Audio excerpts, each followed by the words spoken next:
வணக்கம் மற்றும் ஒரு திறப்பியல் கலை நிகழ்ச்சியிலே சந்திக்கின்றோம். இன்று நாம் திறப்பியல் கலை நிகழ்ச்சியிலே சந்திக்க இருக்கின்ற ஒரு முக்கிய வாய்ந்த நபராக, அதாவது முன்னாள் முதலமைச்சர், தற்போதைய பாராளுமன்ற உறுப்பினர், தற்போது அபிவிருத்தி குழு தலைவர் என்று பல பரிமாணங்களை கொண்ட சிவனேஸ்வரி சந்திரகாந்தன் அவர்களை சந்திக்கின்றோம். சிவனேஸ்வரி சந்திரகாந்தன் அவர்களே வணக்கம். வணக்கம். நீண்ட காலத்துக்கு பின்னர் தினப்பியல் ஊடாக சந்திப்பதிலே மகிழ்ச்சி. இன்றைய சமகால அரசியல் பார்வையிலே நீங்கள் புரிவது போன்ற வழிக்கு பின் பல விடயங்களை பற்றி பேசலாம் நினைக்கிறேன். குறிப்பாக ஆரம்பத்தில் அதாவது உங்களுடைய சிறைச்சாலையினுடைய வாழ்க்கையினுடைய அனுபவத்தை பற்றி சற்று கூறுங்கள். எப்படி இருந்தது? உங்களுக்கு தெரியும், தனிப்பட்டதே அவங்களுக்கும் தெரியும் சிறைச்சாலை என்றால் என்ன என்று. என்னை பொறுத்த வரைக்கும் உலகத்திலே சிறைச்சாலை என்பதே ஒரு கடினமான வாழ்க்கை. அதிலும் இலங்கை சிறைச்சாலை என்பது இன்னும் கடுமை. காரணம் என்னவென்றால் மிகவும் அடிமட்ட வசதிகளோடு இயங்குகிற சிறைச்சாலை தான் எங்கள் நாட்டிலே இருக்கிறது.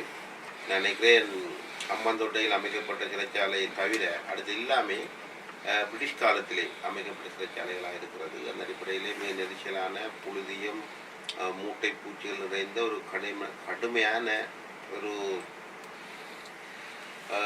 தண்டனை வழங்குகிற ஒரு நிலையமாக இருக்கிறது. அந்த அடிப்படையிலே நாங்கள் தண்டனை இல்லாமல் பயங்கரவாத தடை திட்டத்தின் காரணமாக தடுக்கப்பட்டுள்ளோம்.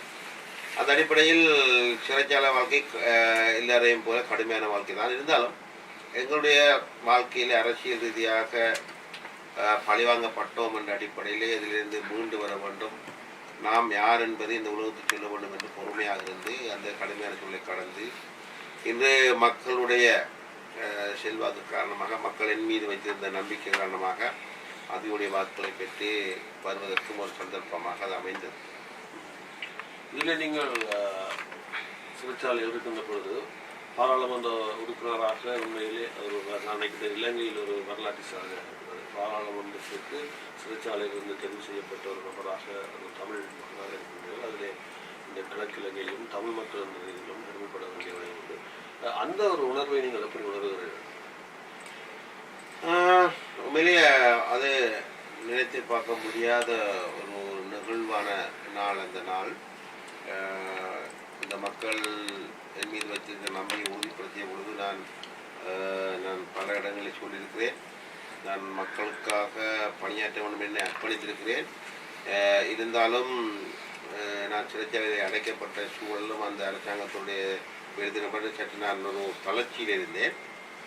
பாராளுமன்ற தேர்தலிலே எங்களுடைய மக்களுடைய அணிதிரளும் இளைஞர்களுடைய உத்வேகமும் என்னை மீண்டும் இறுதி வரைக்கும் உத்வேகத்தோடு உழைக்க வேண்டிய ஒரு மனநிலையை கொடுத்தது.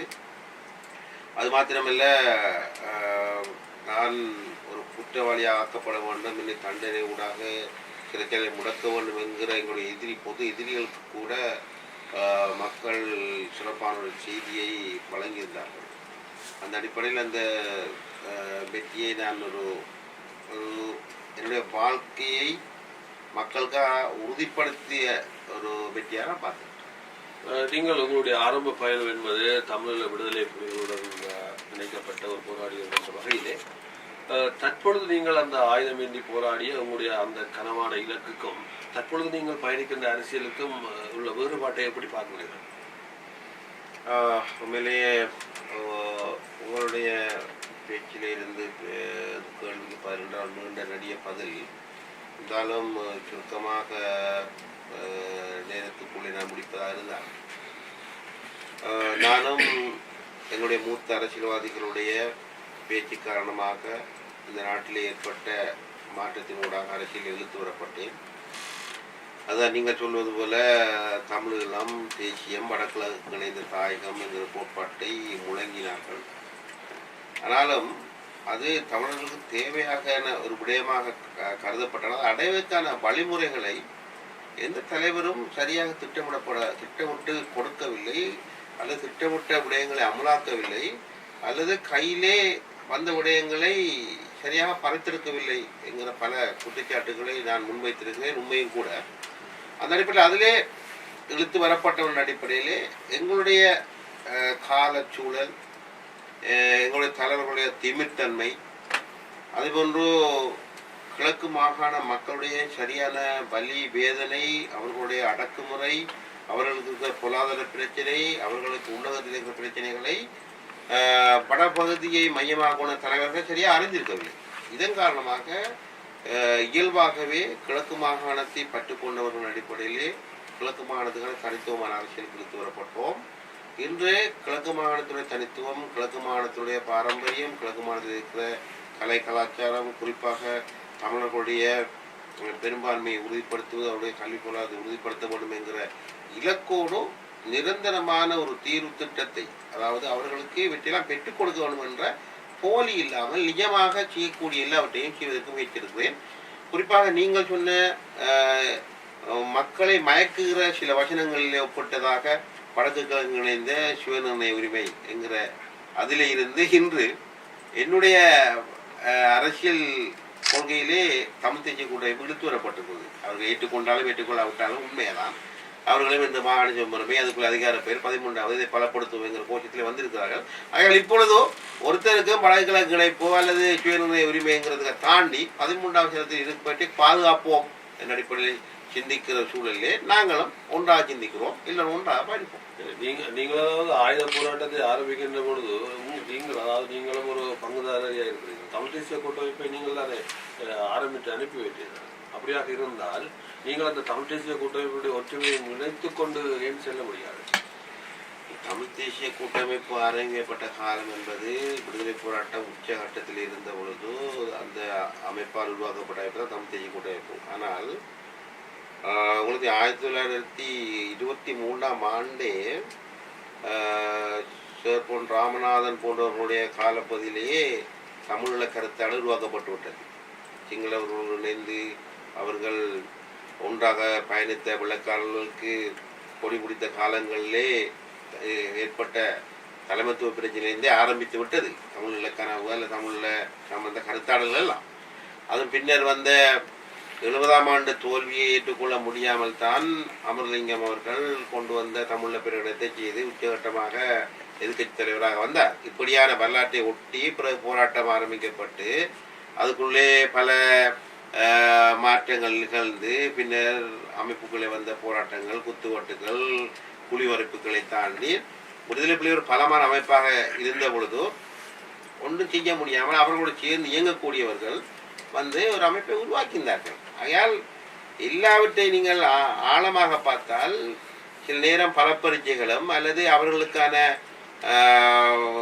பார்லமெண்ட் செல்வதற்கான வழிகளை தான் தேடிக்கொண்டார்கள் ஒழிய உண்மையாக நேர்மையாக அவர்கள் போராட்டத்திலும் சரி அல்லது அவர்கள் எடுத்த பாதையிலும் சரியாக இயங்கினார்கள் என்றால் ஒருத்தரையும் சொல்லிவிட முடியாது. ஆகையால் எல்லாம் சந்தர்ப்பவாதமும் நிலைமைக்கேற்ற சூழலை உருவாக்கினார் ஒழிய இப்பொழுதும் அதை தான் சில அரசியல்வாதை செய்து கொண்டிருக்காங்களே என்னுடைய அரசியல் பார்வை.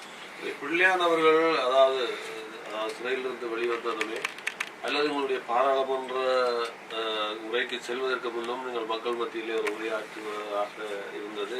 அதை ஆவலோடு பலர் எதிர்பார்த்து கொண்ட சமயத்தில் நீங்கள் அங்கு உங்களுடைய அந்த பேச்சிலே நீங்கள் அங்கு ஒரு பிரதேசவாதத்தை பயன்படுத்தி பேசியதால், அதாவது யாழ்ப்பாணி அல்லது யாழ்ப்பாணத்தான் அந்த ஒரு வரையறையை பேசியதால் அங்கு ஒரு சர்ச்சைகள் மக்கள் தோற்றுவித்ததான நிலைப்பாடு இருந்தால், கடந்த காலத்தில் இதைத்தான் கருணாமானவர்களும் கூறி நினைக்கின்றேன். இந்த கிழக்கில் இருந்து பலர் விரட்டி அடிக்கப்பட்டு பின்னர் டக்ளஸ் வாழ்ந்தவர்கள் மூலமாக இங்கு பெறப்பட்டார். அது இவ்வாறான ஒரு மக்களுடைய இன ஒற்றுமை என்றால் யாழ்ப்பாணத்திலே திருமணம் முடித்தவர்கள் அல்லது இங்கு முடித்தவர்கள் இங்கும் இருக்கிறார்கள், வாழ்கிறார். ஆனால் உங்களுடைய பேச்சானது உங்களுக்கு அவர்களும் வாக்களித்திருக்கிறார்கள். ஆகவே இவ்வாறான ஒரு பேச்சு மக்கள் மத்தியிலே ஒரு சலசலப்பை ஏற்படுத்தி இருக்கிறது அல்லவா? நான் நினைக்கிறேன் நீங்கள் சாதாரணமான ஒரு ஊடகவியலாளராக பார்த்தால் யாழ்ப்பாணம் என்று சொல்வது என்னவென்று உங்களுக்கு புரியவில்லை நினைக்கிறேன். அல்லது சாதாரண மக்கள் யாழ்ப்பாணத்தில் பிறந்த எல்லோருக்குமான கருத்தாக எடுத்துக்கொள்ளலாம். நாங்கள் சொல்லுவது என்னென்றால் யாழ்ப்பாண மையவாதம் இன்றும் அது இருக்கிறது, உங்களுக்கு தெரியாமல் மறந்திருக்கிறது. நாங்கள் தான் தலைவர்கள், எங்களால் தான் முடிவெடுக்க முடியும், நாங்கள் தான் இதை செய்வோம், நாங்கள் தான் செய்ய முடியும் என்கிற விடயங்கள் இன்னமும் அழுத்தமாக ஒரு பகுதியிலே இருக்கிறது. அதை உங்களால் உணர்ந்து கொள்ள முடியாட்டி எங்களுடைய தமிழர்களுடைய இலங்கை வரலாற்றினுடைய தமிழர்களுடைய அரசியலை விலகிக் கொள்ளவில்லை என்பதை நீங்கள் விலகிக் கொள்ளலாம். ஆகையால் நான் யாழ்ப்பாணம் என்பது யாழ் மாவட்டத்தில் அந்த மையவாதத்தை மையப்படுத்தி மற்றவர்களை பிற்போக்குத்தனமானவர்களாகவும் பின்தங்கியவர்களாகவும் குறைந்தவர்களாக மதிக்கிற தன்மை அவர்களால் தான் சாதிக்க முடியுங்கிற ஒரு இருமாப்பு கொண்ட சமூகத்தினத்தால் இன்று போராட்டம் கூட நலிவடைந்து போனது. இது எனக்கு மாத்திரமல்ல, இதுக்கு அரசியலே பலருக்கு தெரிந்த விடயம். அதுபோன்று ஒப்பந்தம் வந்த காலப்பகுதியிலே விடுதலை புலிகளுக்கு கூட மறைமுகமாக ஊடுருவிந்தது. அந்த அழிவுக்கும் அதான் காரணம் என்பது என்னுடைய உறுதியான கருத்து. உங்களுக்கும் கருணாமனோருக்கும் இடையில் அரசியல் ரீதியாக இருந்த முரண்பாடு? அரசியல் ரீதியான முரண்பாடு இல்லை. அவர் என்னுடைய பழைய சகோதரியாக இருந்தவர். நாங்கள் ஒன்றாக பிரிந்து வந்தோம். கிழக்கு பிரிவுக்கு அடிப்படையிட்டவரே அவர் தான். இருந்தாலும் பின்னர் அவர் சொல்லி வந்த வார்த்தைகளை உறுதித்தன்மையும் மக்களோடு தொடர்ந்து நிற்க முடியாத சூழலை ஏற்பட்டதற்காக நாங்கள் எங்களுடைய தனித்துவமான வேலை தெரிந்து செய்து வருவோம். நாங்கள் தனி தமிழ் விடுதலை கட்சி எங்களை உருவாக்கி நாங்கள் என்று பதிவு செய்து ஒரு பலமான சக்தியாக இருந்து நிற்கிறோம். அவர் உங்களுக்கு தெரியும், அவர் ஸ்ரீலங்கா சுதந்திர கட்சியினர் தலைவராக சென்றார். இப்பொழுது வேறு கட்சிகளை போட்டியிருக்கிறார். அவர் அவருடைய அரசியல் பணியை செய்து கொண்டிருக்கிறார். என்னுடைய அரசியல் பணிக்கிறேன். ஆனால் இணைந்து ஒன்றாக பயணிக்கக்கூடிய சூழல் ஒன்று தற்பொழுது இல்லை என்பதை நான் உறுதியாக சொல்ல முடியும். சார், இலங்கையில் அதாவது 30 ஆண்டு காலமாக இடம்பெற்றது. இலங்கையிலே 1,40,000 பேர் மட்டும் கடத்தப்பட்டு காணாமலாக்கப்பட்ட சம்பவம் இருக்கிறது. அதிலே பல ஆயுத கட்சிகள் முரண்பாடுகள் இடம்பெற்ற பிரச்சனைகள் எல்லாம் இருக்கிறது. நான் கேட்கிறேன் என்னவென்றால், இலங்கையிலே ஒரு இனப்படுகொலை இடம்பெற்றதா இல்லையா? இலங்கையில் இனப்படுகொலை இடம்பெற்றதா இல்லையா என்றால் உண்மையிலே ஒரு யுத்த காலத்தில் நடந்த நிகழ்வு. இனப்படுகொலை இடம்பெற்றது என்பது தமிழ் தேசியவாதிகளுடைய கருத்தாக இருந்தாலும் மக்கள் மரணித்திருக்கிறார்கள். அந்த போராட்டத்திலே நிச்சயமாக மக்கள் மரணிப்பதை தாரால் தடுக்க முடியாது. இந்த கேள்விக்கு நீண்ட பதில் சொல்ல வேண்டும். உண்மையிலேயே உங்களுக்கு தெரியும், மன்னாரிலே ஒரு புதகுழி கிளம்பியது. ஒரு ஒரு ஒரு கட்டிடமைப்பு அமைக்கிற பொழுது சில எலும்புகளை கண்டெடுத்தார்கள். அதை அமெரிக்கா வரைக்கும் காவல் பரிசோதனைக்கு அனுப்பப்பட்டது. அப்புறம் அந்த சத்தம் அப்படி அடங்கி போனது. அது கிட்டத்தட்ட 400 வருடங்களுக்கு முந்தைய எலும்பு கூடல்னு சொல்லப்பட்டது. கிட்டத்தட்ட 400 அதிகமான உடல் இருக்கலாம்னு நம்பப்பட்டது. அந்த இனப்படுகொலை ஏன் செய்தார், யார் செய்தார் அப்படியே தூக்கி பிடித்து கூத்தாடியவர்கள் அப்படியே சத்தம் இல்லாமல் விட்டுவிடார். என்ன காரணம்? அது பல மிரட்டல்களிடம் அதை தோண்டக்கூடாது. அது உண்மையிலேயே சங்கியன் அவர்களால் அந்த நாட்களிலே போர்த்துகீசர் வந்த பொழுதோ போர்த்துகீசருடைய காலப்பகுதியிலே கிறிஸ்தவ மக்களை கொன்று தாட்ட புதைகுழிகள். அப்படி என்றால் புதைகுழிகளுடைய ஆரம்பமே யாழ்ப்பாணத்தில் இன்று நீங்கள் தலைவர் அல்லது மன்னர் என்று சொல்லுகிற சங்கிலியராக உருவாக்கப்பட்ட புதைகுழி என்ற காரணத்தால் அந்த மையவாதத்தை கொண்டவர்கள் அதை சாணாக மறைத்து விட்டார்கள். இன்று இந்த யுத்தம் முடிகிற பொழுது கணிசமான மக்கள் கொல்லப்பட்டார்கள். அதை எல்லோரும் ஏற்றுக்கொள்கிறோம். நானும் ஏற்றுக்கொள்கிறேன், அரசாங்கம் ஏற்றுக்கொள்கிறது, எத்தனையோ ஆணைக்குழுக்கள் ஏற்றுக்கொண்டிருக்கிறது. இன்று ஐக்கிய நாடு சபையிலே மரணித்தவர்களை பற்றி பேசப்படுகிறது. ஆனாலும் உள்நாட்டு போரிலே மக்கள் மரணித்தார்கள் என்பதை நான் ஏற்றுக்கொள்கிறேன். வெள்ளக்குடியுடன் சரணடைந்தவர்களை சுட்டது பிள்ளைதான். போராட்ட தர்மம் என்ற அடிப்படையிலே நாங்கள் காணவில்லை. விடுதலை புலிகளும் அல்லது பொதுமக்களை சொல்லுகிறார்கள், வெள்ளக்குடியோடு சரணடைந்தார்கள், அவர்கள் சுட்டார்கள் என்று சொல்லப்படுகிறது. உண்மையிலேயே போர் தர்மத்தின்படி எந்த எதிரியாவது சரணாகதி அடைகிற பொழுது அவர்களை சுடப்படாத சட்டம் இருக்குது. அப்படி நடந்திருந்தால் அது விசாரிக்கப்பட்டு அதுக்கு முடிவு உணர்வு நாங்கள் நம்புவோம். இல்லை, தற்பொழுது நாடாமல் ஆக்கப்பட்டவர்களுடைய போராட்டம் நினைக்கிட்டு பல வருடங்களாக இடம்பெறுகிறது. இவர்களுக்கு ஒரு மரண சான்றிதழை வழங்குவதன் ஊடாக இந்த இவர்களுக்கான பிரச்சனையை தீர்த்துவிட முடியும் நினைக்கிறீர்களா? இந்த நாட்டிலே இப்பொழுது விடுதலை புலிகள் முற்றுமுழுதாக இல்லாமல் போய்விட்டார்கள் என்கிற பொழுது அவர்கள் பக்கத்திலே பிரச்சனை இல்லை, அரசு பக்கத்திலே விசாரிக்க வேண்டும் என்கிற ஒரு அழுத்தத்தை ஒரு சாராணிக்கிறார்கள். ஆனாலும் விடுதலை புலிகளிடமிருந்து சரணடைந்து பொது மதிப்பு அளிக்கப்பட்டவர்கள் 12,000 அதிகமாக இருக்கிறார் என்கிற விடயத்தை நினைத்து பார்க்க கிடையாது. தங்களுடைய அரசியல் அல்லது நீண்டகால போராட்டம் தோற்றுவிட்டது என்ற கவலையும், அதேபோன்று இந்த போராட்டத்தின் பால் ஏதோ ஒரு வழியிலே சில அப்பாவிகளும் அல்லது போராட்டத்தில் ஈடுபட்டவர்களும் அல்லது மறைமுகமாக உதவி செய்வதர்களும் மரணித்திருக்கிறார். அதேபோன்று எங்களோடு இருந்த தமிழ் மக்கள் விடுதலை எங்களை நியாயமான கோரிக்கை எங்கு கேட்ட பொழுது எங்களை கூட விடுதலை புலிகள் 100கணக்கான சுட்டுத் தள்ளியிருக்கிறார். எம்மவர்களை அல்லது விடுதலை புலிகள் அமைப்பிலே மாவீரர்களாக இருந்த போராளிகள் குடும்பத்தையே விடுதலை புலிகள் சுட்டு தள்ளி இருக்கிறார்கள், கடத்தி கொண்டு இருக்கிறார்கள். இப்படி பல விஷயங்கள் சகோதர படுகொலையாக இடம்பெற்றிருக்கிறது. இப்படியான சம்பவங்களே கொலை என்றால் கொலைதான், சகோதரனை கொண்டாலும் கொலைதான், சிங்களவன் தமிழை கொண்டாலும் கொலைதான், ஆறு கடத்திலும் கொலை நடந்திருக்கிறது. இவற்றையெல்லாம் வைத்து இன்னமும் சொல்லிக்கொண்டு அரசியல் செய்ய முடியாது என்பது என்னுடைய நிலைப்பாடு. நடந்தவற்றுக்கு பொதுவான தீர்மானத்தை எடுத்து முன்னோக்கி செல்ல வேண்டும் ஒழிய இன்னமும் அதை பேசிக் கொண்டிருப்பதனால் அல்லது இன்னமும் வெளிநாடு வந்து எங்களுக்கு எடுத்துக் கொண்டிருக்கிறோம் என்று சொல்லிக் கொண்டிருப்பதனால் இங்கு உள்ளத்திலே வாழுகிற மக்களை இன்னும் பலவீனப்படுத்தும் ஒழிய இன்னும் ஒரு கட்டத்துக்கு நாங்கள் உறுதியாக நின்று உழைப்பதற்கு அவர்களை உந்து சக்தியை கொடுக்க முடியாது என்பது என்னுடைய அரசியல் நிலைப்பாடு. சரி, அப்படியாக இருந்தால் இந்த மாகாண சபையினூடாகவாவது தமிழ் மக்களுடைய பிரச்சனைக்கான தீர்வை கண்டுகொள்ள முடியும் என்ற நம்பிக்கை, நீங்கள் ஒரு முன்னாள் முதலமைச்சர் என்ற வகையிலே அந்த நம்பிக்கை உங்களுக்கு இருக்கிறதா? வேறு வழி இல்லை. தமிழர்களை பொறுத்த வரைக்கும் வடக்கு மாகாணத்தில் எல்லாமே வேறு, கிழக்கு மாகாணத்தில் எல்லாமே வேறு. இன்று இன்னமும் இங்க இருக்கிற இளைஞர் யுவதிகள், விசேடமாக தமிழ் இளைஞர் யுவதி நம்பிக்கைகள் இருந்து வெளிநாடுகளுக்கு தப்பி செல்ல வேண்டும் என்கிற சூழல் இருக்கிற பொழுது இன்னமும் நாங்கள் கடைசி நிலைக்கு எங்களை மக்களை இட்டு செல்ல முடியாமல் இருக்கிற மக்களை பாதுகாத்து நம்பிக்கை கொடுத்து இருக்கிற அதிகாரத்திலே ஒரு முதலமைச்சர் வந்து எங்களால் மாற்றி செய்ய முடியும், எங்களுடைய பிரதேசத்தை எங்களால் கட்டியெழுப்ப முடியும் என்ற நம்பிக்கை கொடுத்து மக்களை நம்பிக்கை ஊட்டி வாழ வைக்க வேண்டும். அதுக்கான ஒரு ஆரம்பப்படியாக தான் அதை பார்க்க முடியா.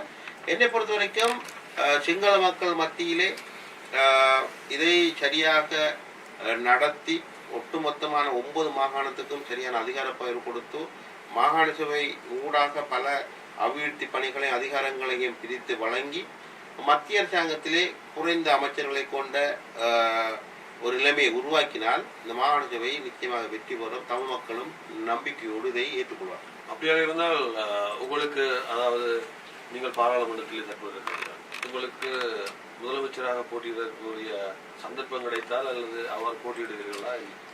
இது பொதுவாக எல்லா ஊடகங்களும் கேட்கிற கேள்விதான். நானும் பல ஊடகங்களை கருத்து சொல்லியிருப்பேன். கிழக்கு மாகாணத்துடைய தனித்துவம், கிழக்கு மாகாணத்தில் தமிழர்கள் நியாயமாக நடத்தப்பட வேண்டும் என்று நீண்ட காலமாக குரல் கொடுத்து வந்திருக்கிறோம். அதே போன்று தார்மீக பொறுப்பேற்று கிழக்கு மாகாணத்தை நிச்சயமாக கட்டியெழுப்ப வேண்டிய பொறுப்பும் தமிழக விடுதலை கட்சிக்கு இருக்கிறது. அதே போன்று முதலமைச்சராக தெரிவிக்கப்பட்டேன். அதன் பின்னர் போலி தேசியவாதிகளுடைய திட்டமிட்ட சதி காரணமாக அது அவர்களுக்கு இல்லாமல் எங்களுக்கும் இல்லாமல் போனது என்கிற குறைபாடுகள் குற்றங்களோடு மீண்டும் ஒரு மாகாண தேர்தல் வந்தால் கிழக்கு மக்களுடைய அடையாளத்தை எப்படி உறுதிப்படுத்துவது, அதற்காக எப்படி வெற்றி வாய்ப்பை அதிகப்படுத்திக் கொள்வது என்கிற பல கருத்தாளர்கள் உரையாடல்கள் இடம்பெற்றுக் கொண்டிருக்கிறது. இதுவே தமிழ் மக்கள் விடுதலை புலிகள் கட்சி பிரதானமான பங்கு எடுக்க வேண்டும்.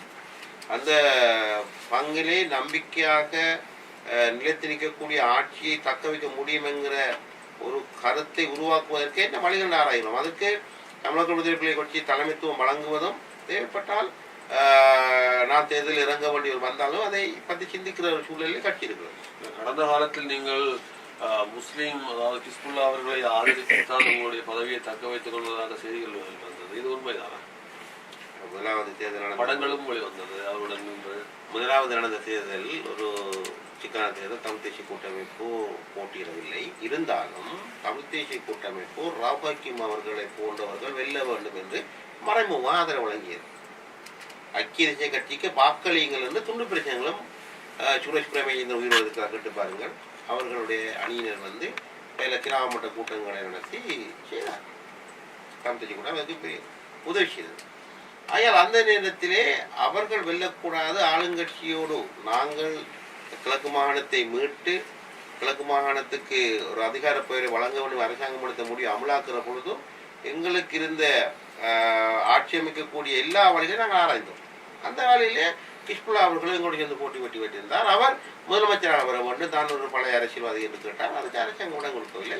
அவர் எங்களுடைய கட்சி சேர்ந்து ஆட்சி அமைத்தோம். அது ஒரு அரசியலில் அது ஒரு அந்த நேரம் ஒரு பெரிய விடயமாக இருக்கும். ஆனால் இன்று ஒரு மிகப்பெரிய பேசும் பொருளாக ஹிஸ்புல்லா அவர்கள் மாறி இருக்கிறார். அதோட இதையும் இப்பொழுதும் ஒப்பிட்டு பார்க்க முடியாது. இல்லை, அவர் தான் நேரடியாக கூறுந்தார், தமிழ் மக்களுக்கு தான் அநீதிகளை விளைவித்ததாக காளி கோயிலை அமைத்தேன், கோயில்களை இடித்தேன். தேர்தல் பேச்சுகளுக்காக பேசினாலும் கூட அவர் ஆணித்தனமாக கூறுகின்றார், நான் பள்ளிவாசல் கட்டுவதற்காக காளி கோயிலை உடைத்திருந்தேன். ஆக அப்படிப்பட்டவருடன் நீங்கள் ஒரு நட்புறவையோ தொடர்ந்து பயணிப்பதால் எந்த பயணமற்று போகும் தானே? இது நடந்து முடிந்தார். இது அவர் பேசியது நான் வந்து பேசி கேட்டிருந்தேன். பாலச்சனிலே அவர் அரசியலுக்காக கோயில் உடைத்தோம் வாங்குகிறோம் பேசியிருந்தார். இதெல்லாம் நாங்கள் மாகாண சபைகள் அரசியலுக்கு வரமுதல் நடந்த சம்பவங்களை அரசியலுக்காக எடுத்துக்கொள்வதுடைய அந்த விடயங்களை இப்பொழுது நாங்கள் பேசி எந்த பிரயோஜனம் கிடையாது. சாணக்கியன் அவர்கள் உங்களுடைய கட்சியிலே கடந்த காலத்தில் உங்களோடு செயல்பட்டார், ஸ்ரீலங்கா சுதந்திர கட்சியிலே போட்டிருக்கிறார். தற்பொழுது உங்களுக்கு எதிரான கோஷங்களை முன்வைக்கின்றார். நீங்கள் ஒரு மண் மாஃபியா, கடத்தல், இப்படி இவர்கள் தான் இந்த இங்கு நடக்கப்படுகிற அந்த வியாழேந்திரன் போன்றவர்களும் இப்படி பல கொலைகளை செய்கிறார்கள் போன்ற விடயங்களை அவர் முன்வைத்தார். உங்கள் மீது அவர் ஒரு மண் மாஃபியாவாக செயற்படுகிறது என்று சில ஆதாரங்களை இவருடைய பேர் சிவனேஸ்வரரை சந்திரநாதனுடைய பேர் இருப்பதாக கூட இன்று எங்களுடைய ஒரு தொலைக்காட்சி நேர்காணலை காட்டினார். அதாவது தற்பொழுது உங்களுடைய கட்சியில் இருந்து விலகி தமிழ் தேசிய கூட்டமைப்பிலே ஏதோ அரசியல் வங்குரோத்து அரசியலுக்காக மாறி இருக்கலாம், அல்லது அவருடைய விருப்பம் அது இருந்தாலும் உங்களிடத்தில் இருந்து அவர் பிரிந்து சென்று உங்களுக்கு எதிரான கருத்துக்களை இவ்வாறு முன்வைத்து வருகின்றார். இது உண்மையா? உண்மையிலே சாணக்கியன் போன்றவர்கள் ஒரு வித்தியாசமான போக்கை கொண்டாட செஞ்சவன் எதிர்பார்த்தேன். அவர் உண்மையிலேயே தேசியம் என்பதை போலிக்காக போட்டிருக்கார். அரசியல் வெற்றிக்காக அவர் தற்காலிகமாக போட்டி கொண்டு ஒரு உடையதான் தமிழ் தேசியம். அதனால் அவரை போன்ற பிற்போக்குதனமான பேச்சு அல்லது நம்மளோட பார்த்தீங்கன்னா படித்த முட்டாள்கள் சொல்வார்கள். நாங்கள் வெளிநாட்டிலே படித்தோம், ஐரோப்பாவிலே கல்வி கேட்டோம் என்றால் அந்த ஐரோப்பிய நடைமுறைகளை அவர் இங்கே பின்பற்றவில்லை. அவர் நேற்று சொன்ன விஷயம் நான் பார்த்தேன். பார்லிமெண்ட் 100 பிள்ளையான விஷயம். அவர் சந்திரகாந்தன் என்ற பேரிலே தான் ஒரு மண் பேமிட்டு முடியும், நான் இந்த பதவி விட்டு விஷயம் முடித்து போவோம். அதில் சாணக்கியனை போன்ற சின்ன பிள்ளைகளுக்கு பதிலளிக்கிறதுக்கு நம்மளை நேரத்தை மூணாக்குவான். அவர் அரசியல் அவர் அடுத்த முறை பெல்றதுக்கு யோசிக்கிறார், அல்லது என்ன தனிப்பட்ட ரீதியாக கார்பரேட்டோட வெறுக்க வைக்கிறது தான் டிஎம்பிபி இந்த வெளியேற்றலாம் என்ற 2 தடவை காய்க்கலாம். போலி பேச்சு. இல்லை, இந்த மென்மோக்கு அரசியலை பார்க்கின்ற பொழுது இந்த நாடளாவிய ரீதியிலே ஒரு மதவாதம், இனவாதம், தேசியவாதம் இவற்றைத்தான் இந்த அரசாங்கம் தொடர்ந்தும் இந்த களப்படை ஞானசாரிகளோடாக செய்து வருகிறது. இதை நீங்கள் எப்படி பார்க்குறீர்கள்? ஏன் தமிழ் தேசிய கூட்டமைப்பு என்ன வாதம் செய்கிறது? நாங்கள் என்ன வாதத்தை முன்வைக்கிறோம்? தமிழர்களாகிய நாங்கள் என்ன வாதத்தை வைக்கிறோம்? முற்போக்கான சிந்தனைகளை விதைக்கிறோமா? முற்போக்கான சிந்தனைகளை விதைக்காதவர்களுடைய விளைவு தான் தற்போது நடைபெற்றோம். ஆனால் முதல் நாங்கள் என்ன செய்கிறோம் என்பதை பார்க்க வேண்டும். அதே போன்ற பௌத்த தேசியவாதம் என்பது இந்த முறை அப்படித்தான் வாக்களித்து நாங்கள் உணர்ந்திருக்கிறோம். அதே போன்று ஞானசாரதோடு அரசாங்கம் நேரடியாக தொடர்பு வைத்துக்கிறவங்களா உறுதிப்படுத்த முடியாது. அவர் அவருடைய கருத்துக்கு அப்படி எல்லா மதங்களிலும் பிரிவுகள் இருக்கிறது. அவரை வைத்துக்கொண்டு அரசாங்கத்தை நாங்கள் ஒரு நிலைப்பாட்டுக்கு முன்னிறுத்த முடியாது. அது ஒரு பொதுவான அல்லது எதிரணியினர் ஒரு பொதுவான குற்றச்சாட்டு, அதை உறுதிப்படுத்த முடியாது. அரசியலிலே கால் மதிக்கின்ற பொழுது குற்றச்சாட்டுகள், எதிர்வாதங்கள், மறுவினை போன்ற விடயங்கள் வருவது வளமையான ஒன்று. அதை நாங்கள் ஒரு பக்கத்தில் வைத்துக் கொண்டாலும் கூட இன்னும் பார்க்கிறோம் நடைமுறை சிக்கலில் ஏற்படுகிறது. அதாவது அன்று பார்க்கிறோம் சிறைச்சாலையிலே அன்றாபுரத்துக்கு சென்று உண்மையிலே சிறையிலே இருக்கின்ற பொழுது அது மிகவும் ஒரு கடினமான பாதை. அங்கு சென்று இவ்வாறான ஒரு கீழ்த்தரமான முறையிலே நடந்த ஒருவரை நீங்கள் மேடையில் வைத்து வரவேற்று பேசுகின்றது என்பது அதை பார்க்கின்ற மக்களுக்கு ஒரு ஒரு அவசர குணமாகத்தானே இருக்கும். அது சிறைச்சாலை அமைச்சர் நடந்து கொண்ட விதத்தை பற்றி நாடே அருவருப்பாக பார்த்தது. நான் அனுமதி கண்டித்திருந்தேன். நீங்கள் அதை பார்க்கவில்லை, நான் சம்பந்தப்படாதவன். உண்மையிலே அரசாங்கத்தில் இருந்தவர் அப்படி செய்தாலும் நான் உண்மையிலே கவலைப்பட்டேன். இப்படியான மனிதர்கள் இருக்கிறார்கள். இருந்தாலும் அதை மாத்திரம் பார்க்காமல் இப்பொழுது இருக்கிற சூழலை நாங்கள் தமிழர்கள் வித்தியாசமாக அணுகக்கூடாது. இப்பொழுதோ மாநில தேர்தல் நடத்தப்படும் என்று சொல்லப்பட்டிருக்கிறது. தமிழ் தேசிய கூட்டமைப்பில் வெற்றி பெற்றவர்களுக்கும் நிதி வழங்கப்படும் சொல்லப்பட்டிருக்கிறது. அதுபோன்று ஜனாதிபதி ஐக்கிய நாடு சபையிலே நாங்கள் புலம்பெயர்ந்த அமைப்புகளை பேச போகிறோம், பொருளாதாரத்தை கட்டியல் போய் முன்பாருங்கள் சொல்லப்பட்டிருக்கிறது. அரசாங்கம் இவ்வளவு நீங்கள் சொன்னதுக்குள்ள சிங்கள பேரினவாதிகளாக உருவாக்கப்பட்ட இந்த அரசாங்கம் தெரிவிக்கப்பட்ட ஜனாதிபதி ஒரு மாற்று சிந்தனையை பொது வழியிலே அதுவும் ஐக்கிய நாடு சபையிலே போய் பேசுகிற நிலைமை உருவாக்குது என்றால் இதை சாதகமாக பரிசீலிப்பதை விட்டுவிட்டு குண்டாஞ்சட்டிக்குள்ளே குதிரை ஓட்டுவது போல பழைய கதைகளை, புளித்து போன கதைகளை பேசிக் கொண்டிருக்காமல் மாற்று சிந்தனையை முன்வைத்து முன்னேறுவதற்கான ஒரு முயற்சிகளை ஏன் தூண்டக்கூடாது? ஊடகங்கள் அவற்றை பொறுப்பு வாய்ந்த சில ஊடகங்கள் கட்சி ஊடகங்களாக அவர்கள் பணிபுரிகிறார்கள். கட்சி ஊடகங்களாக பணிபுரிகிற பொழுது நினைக்கின்றேன் இன்று ஒரு ரோஹாட்டத்தை இந்த இடத்துல வருதா என்றால் அவரிடம் இந்த கேள்வியை ஊடகங்கள் கேட்டிருக்க வேண்டும். அது கிழக்கில் இருக்கிற ஊடகங்களாக இருக்கிறோம் சரி, அதுக்கு வடக்கு இருக்காலும் அந்த ஊடகங்கள் கேட்டுக்கொள்ளும். அந்த ஊடகங்கள் எம்மை பொறுத்தவரையிலே அவர்கள் ஒரு கட்சி சார்ந்த ஒரு ஊடகமாக செயல்படுவதன் ஊடாக அந்த கேள்வி அல்லது மொழிப்பாசை பிரச்சனையாக இருக்கலாம் அவர்கள் கேட்கவில்லை. நிச்சயமாக அந்த கேள்வியை அவர் கேட்டிருக்க வேண்டும். இன்று ஊடகவியலாளர்கள் அந்த ஊடக பரம்பிலே 35 ஊடகவியலாளர் கொலை செய்யப்படுகிறார்கள். உங்களுக்கு தெரியும், நடேசன் உட்பட சிவராமன் உட்பட செய்திருக்கிறார்கள். இதை பற்றி தற்போது இருக்கக்கூடிய கட்சியின் தலைவர்களோடு பேசவில்லையே. ஊடகவியலாளர்கள் மீது ஒரு குற்றத்தை சுமத்துவதாக இருந்தால் இந்த மண்ணுக்காக இந்த ஒரு தேசியவாதமோ அல்லது இந்த நாட்டில் இடம்பெறுகிற பிரச்சனைகளை சர்வதேசத்துக்கு எடுத்துரைத்தவர்கள் முக்கியமான ஊடகவியலாளர்கள் 35 பேர் படுகொலை செய்யப்பட்டிருக்கிறார். இவர்களுக்கான நீதி தான் அங்கே. அப்படியாக இருந்தால் ஊடகங்கள் எப்படி சுதந்திரமாக செயல்படுவது? இல்லை, நீங்கள் கேட்குற கேள்வி ஒரு முரண்பாடான கேள்வி. அதாவது அவர் வந்த நேரம் கேள்வி கேட்குறது ஊடகத்தில் தர்மம். அதில் கேள்விக்கு பதிச்சுனாக போகிறது எங்களோட உரிமை, எந்த உரிமை அல்லது அவர் உரிமை இல்லை. அதே அப்படி கேள்விக்கு பதில் சொல்லுவதே அது ஒரு கருத்து. அதுக்கு நான் பதில் தானே அவற்றை எனக்கு கேட்கணும். அழைத்தவர்கள் யாரோ ஒரு அழைப்பு ஒரு வர முடியாது. அதுக்கு நினைக்கிறேன் வியாழந்தின் அவர்கள் அதுக்கு பதில் கொடுத்துருந்தார். நீங்கள் இதுல எந்த தவறையும் காணவில்லை. இதுல வந்து அதுல மேடையில் அமர்ந்தது பேசியது அதுக்கு வியாழந்தனுக்கு தெளிவா பதில் சொல்லியிருந்தார். நீங்க அது கேட்கல போல. அது நாங்கள் ஒரு பொது கட்சியின் அடிப்படையில் கட்சி அபிவிருத்திக்காக வந்தவர். அந்த விஷயம் வரைக்கும் அவர் சொல்லியிருந்தார். அவருக்கு இந்த இந்த கேள்விக்கு அவர் பதில் சொல்லியிருந்தார். நான் பார்த்தேன். நீங்க அவர்கிட்ட கேட்குறீங்க, என்ன கேட்குறீங்க? நான் இந்த நேரத்தில் நான் பங்கு வட்டல. சிறைச்சாலை விவகாரங்களுக்கு பொறுப்பாக இருக்கின்ற ஒருவர் நடந்து கொண்டது பிள்ளை என்பதை கூறியதை நாங்கள் பார்த்திருந்தோம். நீங்கள் கூறியிருந்தீர்கள், அதை ஏற்றுக்கொள்ளக்கூடியது ஒன்று. ஆனால் நான் என்ன கேட்கிறேன் என்றால், இந்த அரசியல் கைதிகளாக தடுத்து வைத்திருப்பவர்களை விடுதலை செய்வதற்கு நீங்கள் என்ன குரல் கொடுத்திருக்கிறீர்கள்? அதுக்குரிய நடைமுறை சாத்தியம் இல்லை. நானும் ஒரு கைதியாக வந்த அடிப்படையில் பயங்கரவாதம் அடைஞ்சிட்டோம்னா என்னன்னு எனக்கு தெரியும். சாதாரணமாக ஒரு பொது வழியில் ஒரு பொது கருத்தை வைக்கிறத விட நான் இப்போ ஏற்கனவே நான் சொல்லியிருந்தேன், பயங்கரவாதம் அடைஞ்சிட்டு என்னத்துக்கு பாவிக்கிறாங்கன்னு தெரிஞ்சுட்டு இன்னமும் பயங்கரவாதம் அடைஞ்சதை பாவிக்கிறதுக்கான முறைமையை நாங்கள் அப்ரோச் பண்ணுறோம். அதெல்லாம் பாருங்க, இப்போ சுமத்திரனுக்கு கிளம்பி வைக்க வந்தாங்கன்னா பயங்கரத்தில் இருக்காங்க. விடுதலை போராட்ட காலங்களில் பல கொலைகளோட சீதாக்களும் இருக்காங்க. குற்றத்தை ஒப்புக்கொண்டாங்களும் இருக்காங்க. கேஸ் முடிச்சு தண்டனை அனுபவிக்கிறாங்க இருக்காங்க. பல விதமாக நாட்கள் இருக்காங்க. எல்லாரும் ஒரே இதில் பார்க்க முடியாது. அதனால் இப்போ அரசாங்கத்தில் நிலைப்பாடும் சில கூட்டங்கள்லாம் கலந்து கொண்டதில் இப்போ ஒரு குழுவை நியமிச்சிருக்காங்க. பயங்கரவாத தடயத்தில் தேவையில்லாமல் கைது செய்யப்பட்டிருக்கிற இருக்கிற ஆட்கள் எல்லாரும் விரைவாக விட போகிறாங்க. சொற்பளவில் தான் இருக்காங்க. அதுபோல் ஈஸ்டர் அட்டேக்கில் குண்டு தாக்குதலில் கைது செய்யப்பட்டாங்க நிறைய பேர் இருக்காங்க. 100கணக்கான இருக்காங்க. அவங்களையும் இதில் இணைக்கல. இப்படி ஒரு முரண்பாடு நாடன் அடிப்படையில் நாங்கள் பார்க்கலாம் முடிய வடக்கு கிழக்கிலே அரசியல் ரீதியாக வைக்கிற கருத்தை மாற்ற நாங்கள் பார்க்க முடியாது. அரசாங்கம் என்ற ஒரு பொதுவான ஒரு அமைப்பு பல இருக்கலாம். அரசாங்கத்துக்கு உள்ளுக்கு இந்த விமர்சனங்கள் இருக்கிறது. அதே போன்று அடுத்த தேர்தலுக்கு உங்களுக்கு ஒரு பிரச்சனை இருக்கிறது. பல விஷயங்களை பார்த்தால் பொதுவாக பயங்கரவாத தடைச்சட்டம் என்பது கடுமையானது. விரும்பாலும் இந்த நாட்டில் ஏற்பட்ட பிரச்சனையாக கொண்டு வரப்பட்டது. அது அகற்றப்பட வேண்டும், அது மென்மையாக்கப்பட வேண்டும் என்பதிலே நான் உடன்பட்டிருக்கிறேன். அதே போன்று இப்பொழுது இருக்கிற தமிழ் அரசியல் கைதிகள் என்று சொல்லப்படுபவர்களை கட்டமாக விடுவிக்கப்பட வேண்டும். நீங்கள் உண்மையிலே ஒரு நினைக்கிறேன், வடக்கு கிழக்கிலே அதிகூடிய வாக்குகளை பெற்று வருவார். அந்த அடிப்படையிலே உங்களுக்கு மக்கள் உங்கள் மீது நல்ல நம்பிக்கையை கொண்டு வந்தார்கள் என்பது சொல்லப்படுகிறது. அந்த அடிப்படையிலே இந்த அரசாங்கமானது ஏன் உங்களுக்கு ஒரு ராஜாங்க அமைச்சர் பதவியை கூட வழங்கவில்லை? ராஜாங்க அமைச்சர் பதவி ஒன்று தந்திருந்தால் நான் இதை எடுத்துக்கொள்ள மாட்டேன். அப்படி ஒரு கருத்தாளர் இருந்தது உண்டு. அதாவது இந்த அரசாங்கம் அமைக்கப்படுற பொழுது நான் சிறைச்சாலையில் இருந்தேன். சிறைச்சாலையிலிருந்து விடுதலை ஆகிற பொழுது அது பின்னர் தான் நான் மாவட்ட குழு தலைவர் பதவியை ஏற்றுக்கொண்டேன். அதை பற்றி கட்சிக்குள்ள ஒரு விமர்சனம் இருந்தது. ஆனாலும் இப்பொழுது இருக்கிற சூழ்நிலையில் நான் பார்க்குறேன், இப்பொழுது பொருளாதார நெருக்கடிகள், கொரோனா தொற்று காரணமாக அல்லது பொறுப்பேற்றிருக்கிற அமைச்சர்கள் என்ன செய்தோம் என்கிற விமர்சனங்கள் எல்லாம் இருக்கிற பொழுதும் நான் ஒரு தனித்துவமான கட்சியின் அடிப்படையிலே இப்படி நிற்பது இப்போதைய காலத்தையும் பொருத்தவங்கிற நிலைப்பாடு கூட எங்கள் மத்தியில் இருக்கிறது.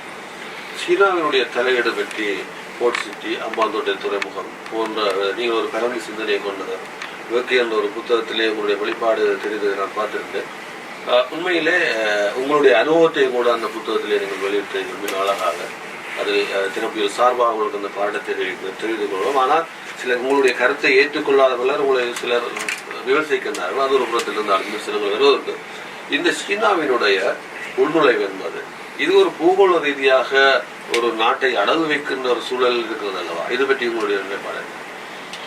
அது விரும்பியோ விரும்பாமலோ உலகத்தில் இப்பொழுது மிக பிரமாண்டமான ஒரு நாடாக, அது பொருளாதாரத்திலே மிக கேந்திர முக்கியத்துவம் வாய்ந்த நாடாக, பொருளாதாரத்திலே ஆசியாவிலே தீர்மானிக்கக்கூடிய நாடாக சைனா வளர்ந்திருக்கிறது. அதை நாங்கள் ஏற்றுக்கொண்டாகும்.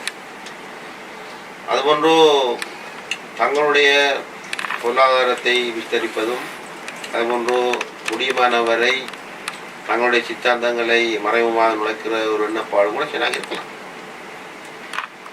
அந்த அடிப்படையில் இந்த நாட்டினுடைய மையம், அதாவது எங்களோட அமைவிடம் பூகோள அரசியலில் மிக முக்கியத்துவம் பெறுகிறது. அதுபோன்று இந்த உள்நாட்டு பிரச்சனை காரணமாக, உலகத்தில் இருக்கிற பிரச்சனை காரணமாகவும், சைனாவினுடைய ஆதிக்கத்தை குறைப்பதற்காகவும் அடுத்த கூட்டு நாடுகள், எங்களுடைய இந்தியா, ஜப்பான், ஆஸ்திரேலியா, அமெரிக்கா போன்ற நாடுகளுடைய கூட்டணியும் ஒரு வித்தியாசமான பூகோள அரசியலில் ஒரு மாற்றத்தை ஏற்படுத்தியிருக்கிறது. இது எல்லோருக்கும் தெரிந்த உண்மை. ஆனாலும் இந்த நாட்டை எந்த நாடுகள் அந்நிய சக்திகளிடமிருந்து பாதுகாத்து உலகத்தில் வாழுகிற மக்களுடைய பொருளாதார நன்மையை மேம்படுத்த வேண்டும் என்கிற அரசாங்கம் மிக கவனமாக, பக்குவமாக இதை முன்னெடுத்து கொண்டிருக்கிறது.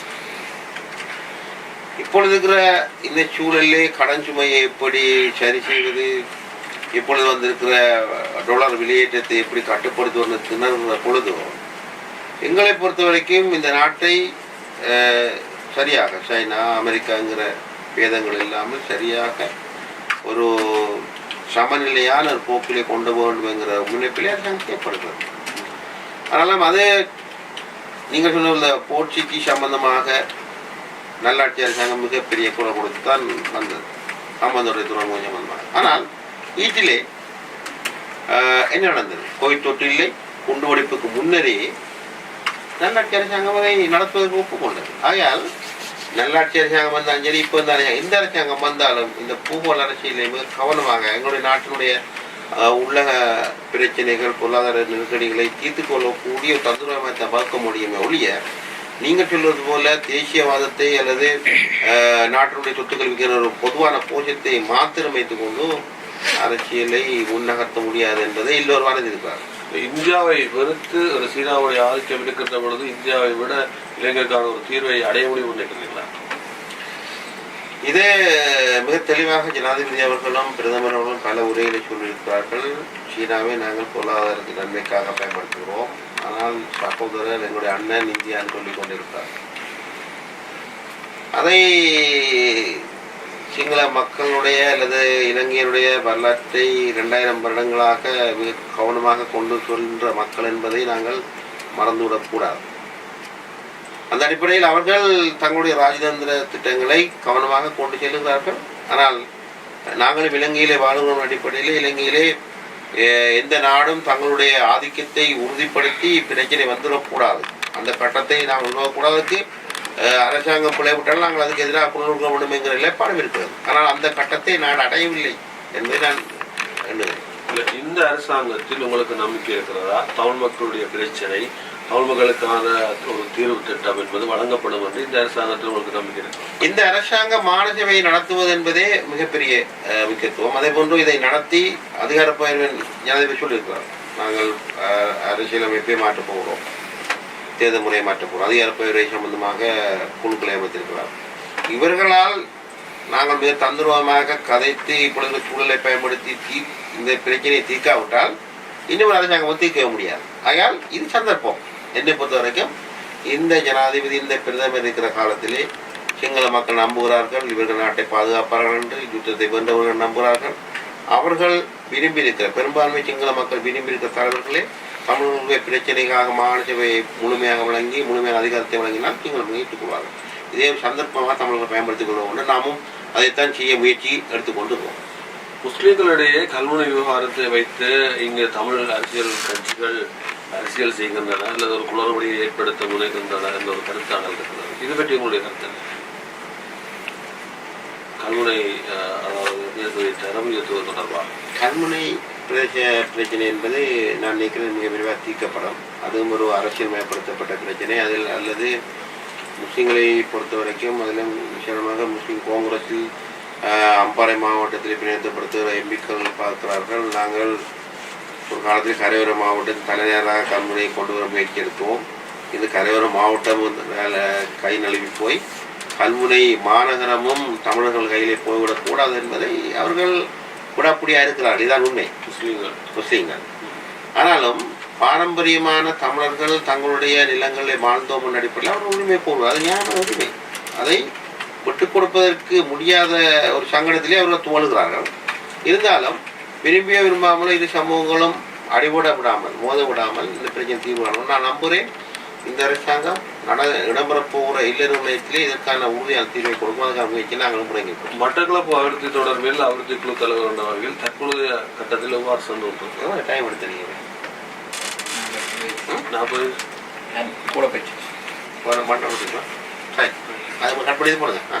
சரி சரி அபிவிருத்தி வந்தால் போனேன். இல்லை பிரச்சனை இல்லை. அபிவிருத்தி குழு சம்பந்தமாக நீங்கள் அபிவிருத்தி குழு தலைவர் என்ற வகையிலே தற்போதைய கட்டுமானங்கள் எப்படி இருக்கிறது, அவருடைய முன்னேற்றங்கள்?